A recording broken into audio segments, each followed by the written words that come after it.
Après, il y a nafs al-lawama. Si on parle de nafs al-amara bisou, celle qui t'appelle à faire le... Si on parle de... Elle commence... Si on reste dans le profil numéro 1 et on veut parler d'une évolution, d'un changement, elle peut changer. Elle peut changer. Et c'est ce qui est appelé par le Coran lawama.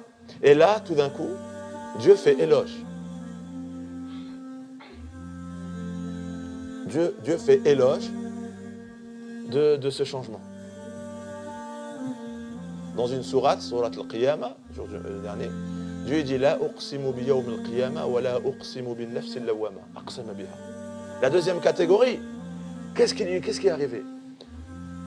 Une lumière l'a pénétrée. Elle était dans l'obscurité.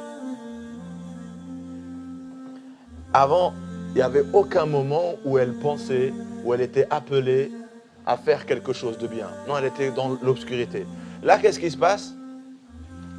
Elle devient le wama. Elle commence à vivre. Elle commence à te faire des reproches. Elle commence à te juger. Ce que tu as fait, c'est mal. Ou la manière dont tu vis, c'est mal. Ton comportement est mauvais. Tu n'aurais pas dû faire ça. Tu n'aurais pas dû dire ça. Tu n'aurais pas dû regarder ça. Tu n'aurais pas dû manquer cet engagement. Tu n'aurais pas dû. Donc là, il y a cette lumière-là. Cette lumière-là s'exprime par des reproches. Quand on dévie. Quand tu ne dévies pas. C'est-à-dire, le fait qu'elle fait des reproches, c'est qu'il y a du bien en toi maintenant. Et Dieu, il a fait éloge dans la sourate où il a juré par cette nafs. Il a juré. Et quand Allah Azza wa Jal, dans le Coran, il fait un serment, il jure par quelque chose, cette chose, elle a de la valeur. Dieu, il a juré par le temps, il a juré par beaucoup de choses. Et les savants, ils disent, s'il a juré par nafs al-lawama, c'est éloge. Il jure par quelque chose d'important. Ça veut dire que ce comportement-là peut te sauver. Elle peut te sauver. Tu serais resté toute ta vie Ammara bis-sou, tu serais perdu. Elle est lawama, ça va. Elle commence à vivre. Et elle va, en te faisant ses reproches, elle va te pousser vers le haut. Elle va t'éloigner du mal. Parce qu'elle sera toujours là pour te le reprocher. Donc elle te fera souffrir. Et comme on se connaît bien, on connaît bien notre personne, on sait bien de quoi Allah parle. Quand tu fais quelque chose de mal, est-ce qu'elle te fait souffrir?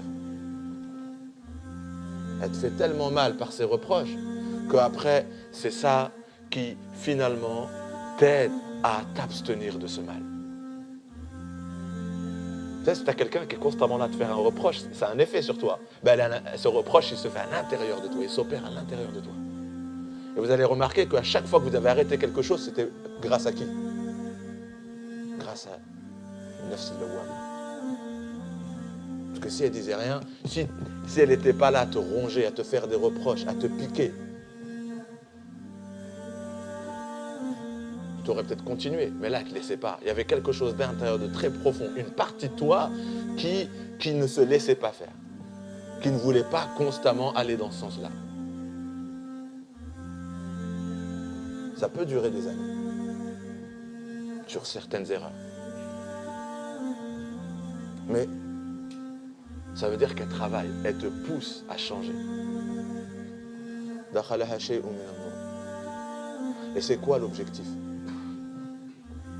Et Allah Azza wa Jal nous dit voilà, le plus bas, voilà celle qui chemine. Et après, il nous parle de l'objectif. Nafs al-mutma'inna.